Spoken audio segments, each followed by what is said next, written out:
j'espère que vous allez tous très bien.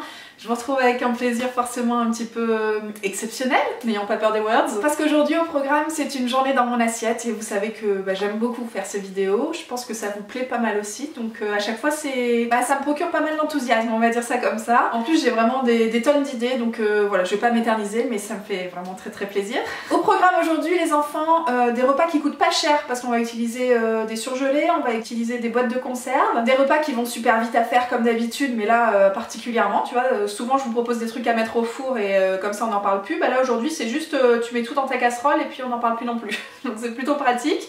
Et puis j'ai essayé comme d'habitude de vous proposer des alternatives, alors que ce soit avec ou sans viande, avec ou sans féculents aussi selon les repas. Et puis pour le soir je vous ai fait un petit truc un peu particulier pour celles et ceux qui mangent pas forcément la même chose que leurs conjoints ou que leurs enfants le soir, en tout cas au moment où ils se retrouvent en famille. C'est parfois le cas chez nous, donc c'est un type de repas qui je pense peut s'adapter à plein de gens et qui nécessite pas de passer 15 jours en cuisine quand voilà, vous avez envie de manger différent selon les régimes de chacun. Je vous laisse avec les images les enfants et je vous retrouve juste après. On commence la journée avec une recette de pudding, je trouve ça hyper rassasiant, donc top pour tenir toute la matinée, et hyper simple à faire à l'avance, donc niveau organisation on adore, et puis en plus c'est plutôt bon, donc on prend. Pour les ingrédients, on a besoin de 270 g de pain, de vieux pain, du pain rassis, de 500 ml de lait, de la vanille liquide, 3 œufs, 80 g de sirop d'agave, une poignée de raisins secs et 2 pommes. Alors première étape, on fait gonfler les raisins secs dans l'eau, ça prend une dizaine de minutes, juste le temps de préparer le reste, ça suffit. On fait chauffer le lait, j'ai pris du lait de soja parce que j'en avais un d'ouvert dans le frigo tout simplement.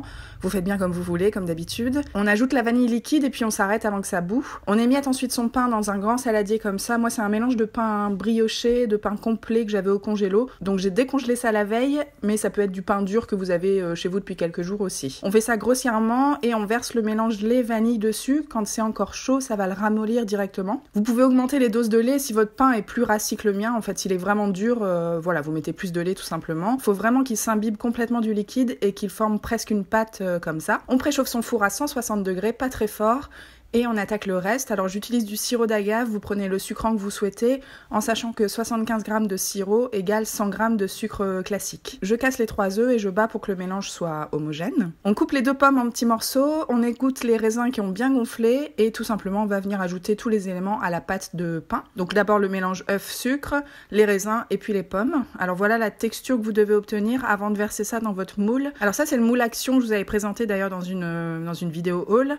Il est pas mal genre pratique pour tout démouler facilement comme c'est du silicone. Mais c'est vrai que les cakes ont du mal à se tenir, ça donne toujours une forme un peu chelou parce que les contours sont pas durs en fait. Voilà ce que ça donne après environ 1 heure de cuisson. Normalement quand on filme pas une vidéo, on peut laisser refroidir un peu plus longtemps avant de découper. Et donc le matin, je mange ça avec des fruits, des oléagineux, enfin franchement c'est juste du kiff quoi. On passe au repas du midi, mon moment pour manger mes petits plats à moi toute seule.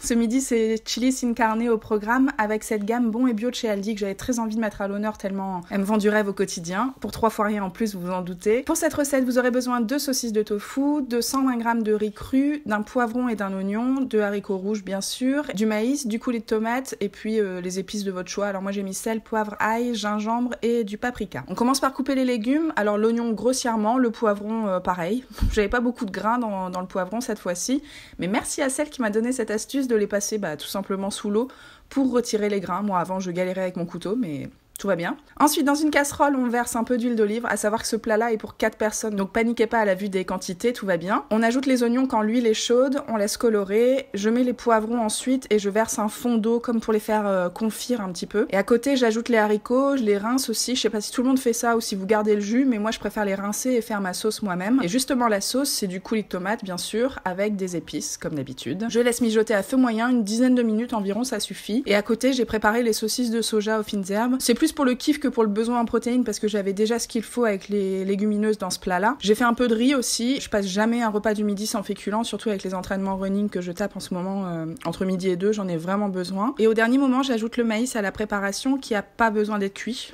Je vais pas m'en cacher, je boude pas mon plaisir à aller cueillir de la coriandre dans le jardin. Croyez-moi, là, je vibre. Et maintenant, place au dressage. Donc vous mélangez tout ou vous faites une jolie assiette.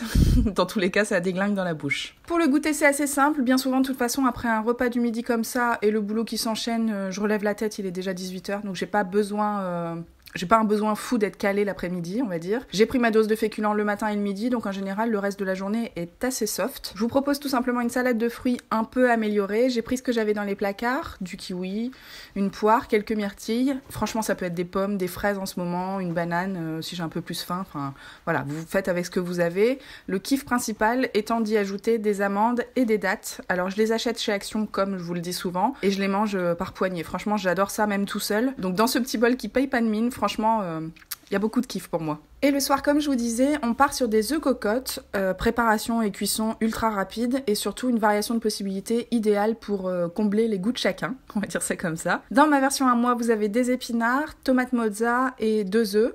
Et dans la version de Loulou, c'est plutôt des pâtes, du jambon, de la crème et du gruyère. 2 salles, 2 ambiances, ça ne vous étonnera pas. Pas grand chose à dire sur la préparation, j'ai simplement fait décongeler et pré-cuire mes épinards au micro-ondes avant d'ajouter le reste des ingrédients. Donc j'ai pré-coupé la tomate et la mozzarella pour que ça fasse un truc un peu sympa, et j'ai simplement cassé les œufs par-dessus. Même chose pour les pâtes côté Loulou, elles sont passées à l'eau bouillante, enfin elles sont cuites simplement avant de partir dans le four. Et j'ai ajouté cette fois-ci du jambon, de la crème de soja et du gruyère pour faire gratiner. Et pour la cuisson des œufs justement, ça se passe au bain-marie, donc dans un four préchauffé assez fort, j'ai mis 240. On y va franco, on place nos ramequins dans des plats un peu plus grands qu'on a remplis d'un fond d'eau en fait. C'est ce qu'on appelle le bain-marie, n'est-ce pas? Et ça part environ 15 minutes au four. C'est vraiment l'un de nos repas préférés le soir quand on manque d'inspiration, de temps ou tout simplement d'envie. J'espère qu'il vous sera tout autant utile qu'à nous le dimanche soir par exemple. Voilà mes amours, j'espère que cette vidéo vous a plu, j'espère que les recettes vous ont inspiré, pourquoi pas. Comme d'habitude, j'attends vos petites photos, vos petites stories, tout ça sur les réseaux sociaux un petit peu partout. Si jamais vous reproduisez quelque chose, mais surtout dites-le moi, ça me fait vraiment plaisir. En tout cas ici le pudding il a fait sensation, très clairement il a pas posé à table hein, si je peux me permettre. Et puis le chili du midi, bah c'est un peu le même combat que le dal de lentilles de la dernière fois. Franchement si je pouvais manger ça un jour sur 2 avec le dal, moi c'est pompons sur la Garonne, je suis trop contente. C'est vraiment typiquement le genre de repas qu'il me faut. Des légumineuses, des épices, le plein de légumes, et franchement je suis trop contente quoi. Donc j'espère que, encore une fois, j'espère que ça vous plaît, et je vous retrouve tout de suite en commentaire. Je vous embrasse très fort, prenez bien soin de vous et à très vite. Ciao.